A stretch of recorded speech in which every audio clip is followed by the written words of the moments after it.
Notti magiche domenica 11 luglio per i colori azzurri, ma anche il pomeriggio non è stato niente male. Se a Wembley l'Italia vinceva gli europei di calcio, a Tallinn, in Estonia, Manuel Lando arrivava secondo agli europei di atletica con un salto in alto da record. È una medaglia che vale oro perché non me l'aspettavo, ma ci credevo veramente tanto perché dopo un periodo difficile tra gare che sono andate male, quarantene, Covid, questa medaglia va a ripagare tutti quelli che sono i sacrifici miei, del mio allenatore Alberto Lazzaro, della mia società CSI Tez Atletica Vicentina, ed è una medaglia che vale oro. Rossanese di nascita, si allena a Tezze con il CSI e gareggia per l'Atletica Vicentina. Rossano come ti ha accolto, Tezze come ti ha accolto?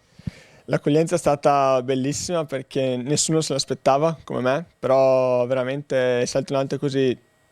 può succedere di tutto e quando sono tornato a casa parenti, amici, fidanzata, genitori mi hanno accolto veramente anche loro